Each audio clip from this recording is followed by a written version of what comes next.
माननीय अध्यक्ष जी, इसी तरह हरियाणा में शहरी बेरोजगारी की दर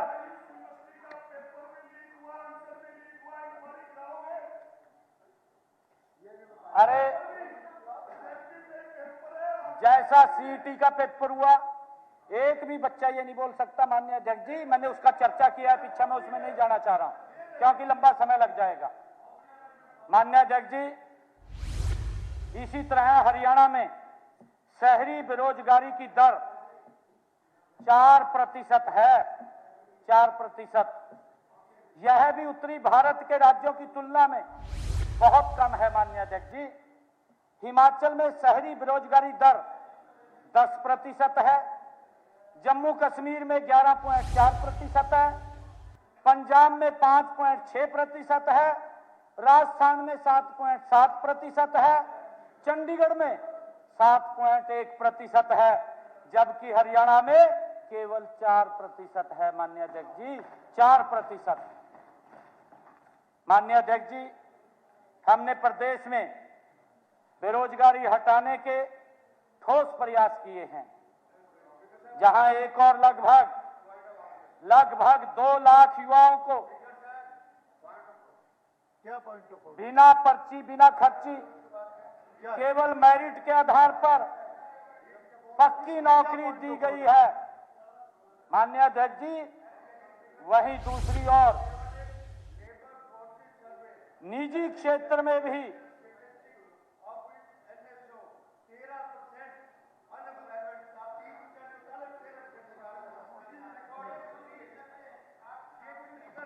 माननीय अध्यक्ष जी, मैंने भारतीय रिजर्व बैंक ये पॉइंट ऑफ ऑर्डर कैसे हो गया? देश की पता नहीं आप कौन सा प्रतिष्ठित आप बता रहे हो?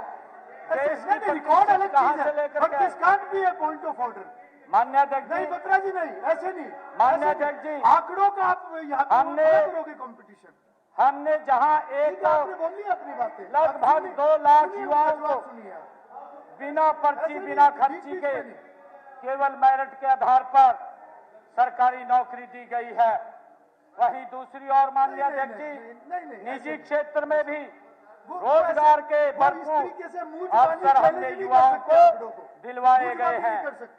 माननीय अध्यक्ष महोदय, इस प्रदेश की जनता भली भांति जानती है कि वर्ष 2014 में भाजपा सरकार गठित होने से पहले हरियाणा में सरकारी नौकरियां अपने चहेते को देने के लिए एक षड्यंत्र तंत्र काम कर रहा था।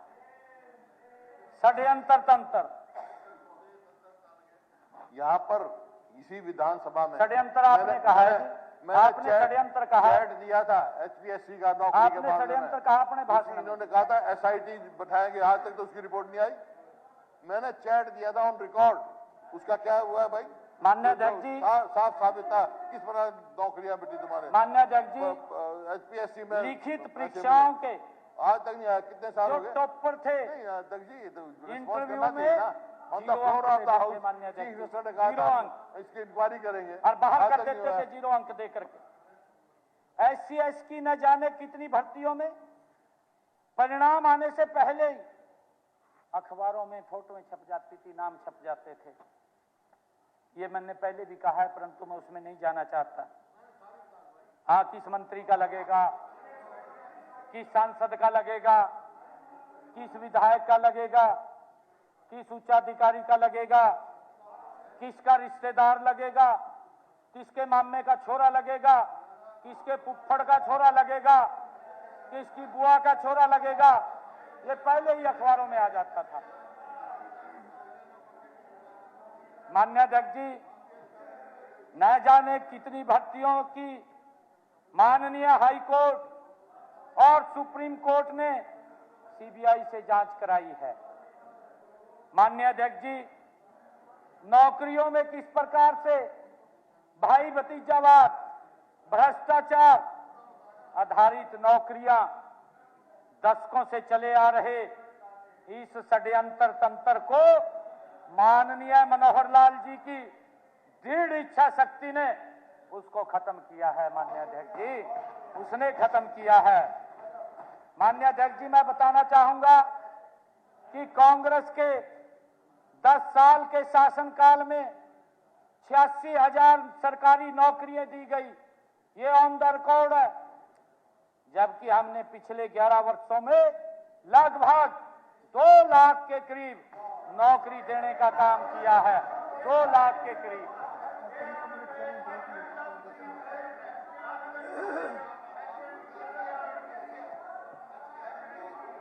नहीं, एच के आर एन क्या लगा जी, ये एच के आर एन क्या लगा, मैं बताऊंगा। वो अलग है, नहीं वो अलग है, नहीं अलग है वो, मैं बताऊंगा जी। नहीं मैं बताऊंगा जी। ये सरकारी पक्की नौकरी है, ये सरकारी पक्की नौकरी है जिसकी मैं बात कर रहा हूं। माननीय अध्यक्ष जी, अविश्वास प्रस्ताव में इन्होंने लिखा कि बेवजह कोर्ट के केस के बहाने भर्तियां लटकाई जा रही हैं। हमारे दादा बोल रहे थे, हमारे दादा ने बोला है। माननीय अध्यक्ष जी, इस बारे में सच्चाई प्रदेश का हर युवा जानता है, प्रदेश का हर युवा का मां बाप जानता है कि बिना पर्ची बिना खर्ची सरकारी नौकरियों की भाजपा सरकार की नीति से बौखलाकर प्रदेश में विपक्ष की शह और मदद से एक भर्ती रोको गैंग ये बना हुआ है।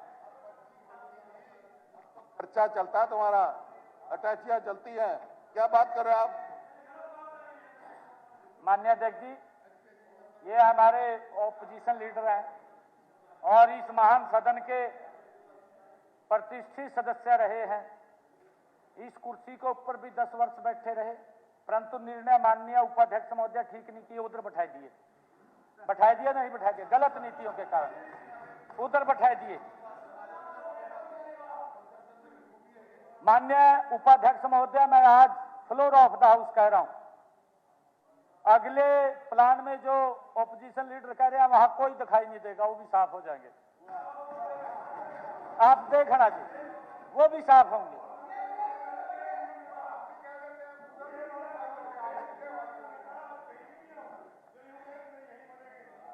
माननीय अध्यक्ष जी, जो पहले मसूरी के समय, फिर परीक्षा के समय,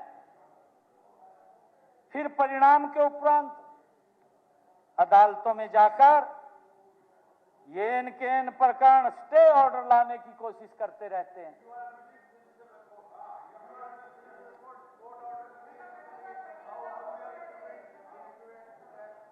माननीय अध्यक्ष महोदय, इस अविश्वास प्रस्ताव में माननीय उपाध्यक्ष महोदय, हरियाणा कौशल रोजगार निगम को भी निशाना बनाया गया। मैं उसी तरफ आ रहा हूं जो आप कह रहे हैं। माननीय उपाध्यक्ष महोदय, बिना किसी आंकड़े उदाहरण के कह दिया गया कि इसके माध्यम से ठेके पर कम मजदूरी पर सरकारी काज को धकेला जा रहा है, यह आरोप लगाई दिया माननीय उपाध्यक्ष महोदय। यह बात कही गई। माननीय उपाध्यक्ष महोदय, सच्चाई तो यह है, और उधर से कह रहे कहा सच्चाई या कहा या, उधर से आवाज आई है ना उधर से, परंतु मैं बताना चाहता हूं सच्चाई तो ये है, सच्चाई वो नहीं है, सच्चाई मैं बता रहा हूं विकास जी, सच्चाई मैं बता रहा हूं सच्चाई। माननीय उपाध्यक्ष महोदय, सच्चाई यह है कि हमने इस निगम का गठन करके प्रदेश के युवाओं को प्राइवेट ठेकेदारों के शोषण से मुक्त करने का काम हमारी सरकार ने किया। नहीं तो 2,000 रुपए पकड़ा देते उन्होंने, इनके समय के अंदर ये हालात थे। माननीय अध्यक्ष जी, यही नहीं, हमने तो इसी निगम के माध्यम से 58 साल की आयु तक नौकरी करने का कानूनी अधिकार भी 1 लाख से अधिक कच्चे कर्मचारियों को दिया है।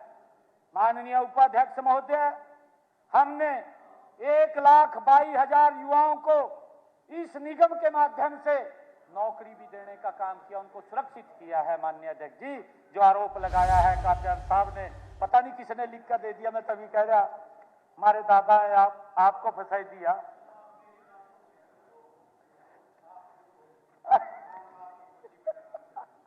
दादा फिर आप कहते सर समझी तो पास नहीं सुनाओ कर दो, कहते घेर दो, कह दो आप, कहते वापिस ले लो इसको, कहते।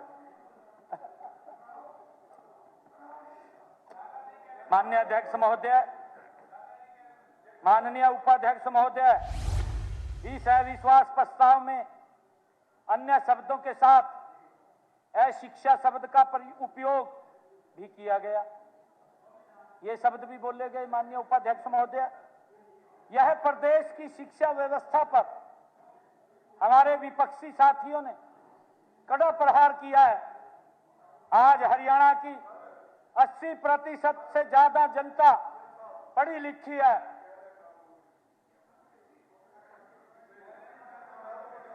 भाई और किसी का कहना ना मानियो, सिर्फ एक व्यक्ति का कहना मानना, एक व्यक्ति का कहना मानना, किसी का नहीं मानना। ये स्पीकर साहब तो थक कर चले गए अंदर बैठ जी। मीडा साहब बहुत शानदार और शरीफ और बड़े बड़ी आदमी, इनको चांस मिल रहा है। बच्चा इसमें ऐसा है जी, आप टू दी पॉइंट, अध्यक्ष जी को कह दो, मैं बैठ सदन की गरिमा के हिसाब से टू दी पॉइंट आप जवाब दे दो और उसमें मैं बैठ जाऊंगा जी। ना नहीं, देखो आप ना, आप दाएं बाएं चलोगे, आप इधर चले उधर चले, कह दो आप कह दो ना ना नहीं, आप टू दी पॉइंट जवाब दो। आप जवाब दो, आप जवाब दो। पुलिस अफसरों की सुसाइड केस में हाई कोर्ट की इंक्वायरी करवाए, जज की करवाओगे या नहीं करवाओगे? जवाब दो। आप प्लान क्यों कर गई? आप जवाब दो। उपाध्यक्ष भाई, 5 लाख किसानों को माननीय उपाध्यक्ष महोदय पोर्टल पे था, आपने हमारा स्पष्ट उद्देश्य है कि प्रदेश के किसी भी युवा को उस शिक्षा के लिए अपने घर से दूर न जाना पड़े। इसी लक्ष्य को लेकर हमने 20 किलोमीटर की दूरी पर कॉलेज खोलने की नीति अपनाई है। माननीय उपाध्यक्ष महोदय, पिछले 11 वर्षों में प्रदेश में 80 नए राजकीय कॉलेज स्थापित किए गए हैं। हमने कहा भी हम बाइकाट करते हैं, आप सब्जेक्ट रीटेक कर रहे हो। बोला कोई बात नहीं, 10 मिनट में खत्म हो, बाइकाट ना करो, बैठ जाओ। अब आप यही चाहते हो कि 1 घंटा और बोलोगे तो हमें जाना पड़ेगा। और की बात थोड़ा ऐसी दूसरी बात है, रेलिवेंट तो आप बोल ही रहे, रेलिवेंट तो बोल ही रहे, आप कह तो दो, आप कहो जी, रेलिवेंट तो बोल ही रहे आप किसी हाथ में। सर मेरे को 1 सेकंड की बात बोल रहा स्पीकर सर, नहीं देखिए 1 सेकंड, दादा आरोपी लगा रहे मेरे ऊपर, आप कह दो नहीं सर, आरोपी मेरे ऊपर लगाए। काजन साहब भोग मार दो ना बात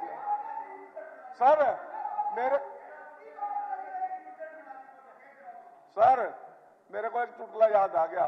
वो कपिल शर्मा शो में कह रहे जी आपने प्लीज बोला, करना मन तो नहीं बोल रहा, कह देख प्लीज आ तो रही थी, रहूं नहीं बोला, तेरी मर्जी, प्लीज तो रही आ। अब आप समझो ना समझो। माननीय अध्यक्ष जी, आज विश्वविद्यालयों की कुल संख्या हरियाणा में 56 हो गई है, जो वर्ष 2014 में 43 थी। मान्य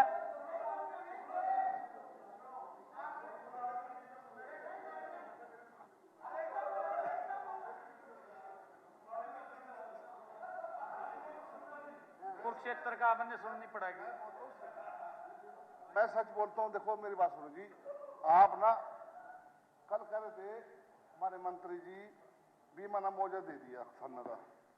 ये देख सारा नहीं उन्हें लिखित में दिया पूरे किसानों ना, हमारा कोई मुआवजा नहीं आया। सुनो 1 मिनट की, अच्छा दूसरा ये जो किसान है इनका बेचारा का इनका बीच में जोड़ दो जॉनसन के जवाब। विधायक जी आप बढ़िया काम करे करो। विधायक जी नहीं, अरे विधायक जी, माननीय उपाध्यक्ष महोदय, ये किसी की लेटर पैड पर लिखवा कर ले आए, आप देख लो आप लेटर पैड पर लिखवा ले आए किसी की।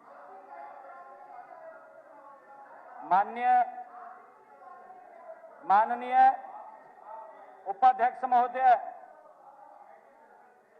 इसी तरह हमने चिकित्सा शिक्षा के क्षेत्र में भी हमने उल्लेखनीय विस्तार इसमें किया है।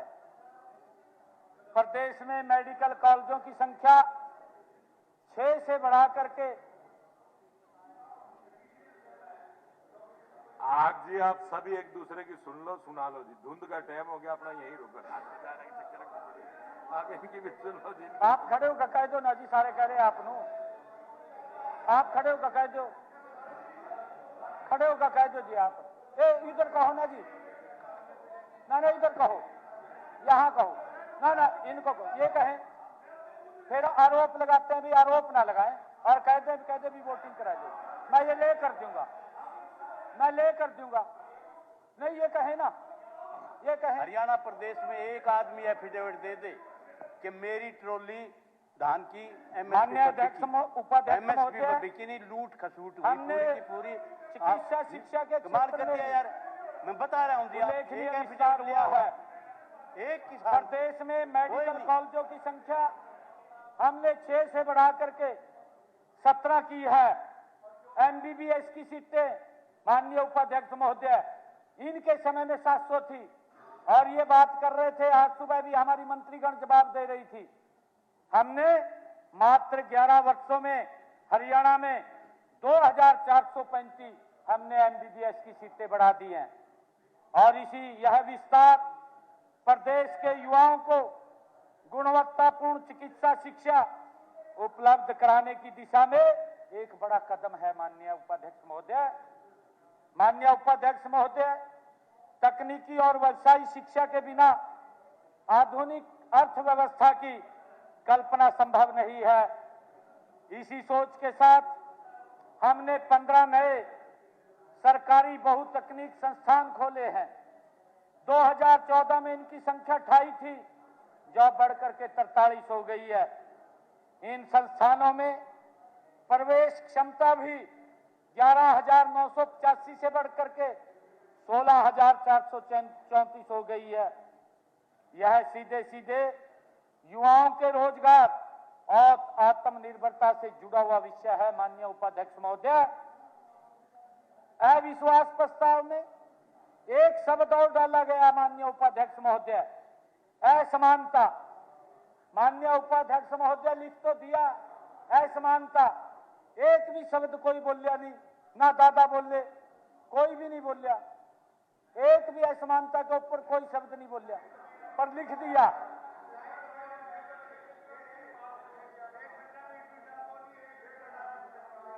माननीय उपाध्यक्ष महोदय, मैं बताना चाहता हूं, असमानता शीर्षक से अक्टूबर 2025 में विश्व बैंक द्वारा जारी की गई रिपोर्ट के अनुसार भारत में पिछले 11 वर्षों में गरीबी दर 16.2% कम होकर 2.3% रह गई है।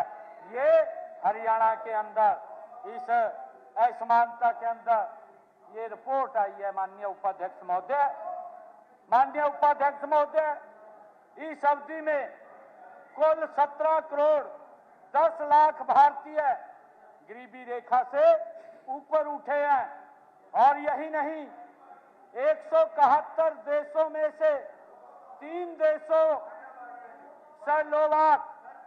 स्लोवेनिया तथा बेलारूस को छोड़कर असमानता का अंतर्राष्ट्रीय सूचकांक गिनी इंडेक्स भारत में सबसे कम है। बत्रा जी बोलना चाह रहे हैं, बोलिए जी। करोड़ 78 लाख की पॉपुलेशन है और आपके बीपीएल की बेनिफिशियरी 2 करोड़ 13 लाख है। मैं देश की कौन सी स्टेट की बात करते हो आप? मैं आपकी देश की फिगर, बात, आपके मंत्री की फिगर आपने आप सुना अभी रिकॉर्ड के ऊपर निकाल के दे सकते हो। माननीय उपाध्यक्ष जी ने सुना नहीं है। 2,78,000 इन्होंने सुना नहीं है। 2 हमें क्या करोड़ बोल 13 रहा है? लाख बेनिफिशियरी और इन्होंने कार्ड सुना के नहीं ऊपर है। आप कहते हैं कि प्रदेश तरक्की कर रहा है, कहां से तरक्की कर रहा है? माननीय उपाध्यक्ष महोदय, मुख्यमंत्री जी जवाब दे रहे हैं। सबको राशन दे के आप वो कर रहे हैं, सब कुछ कर रहे हैं। कहा गरीबी का बुरा हाल है।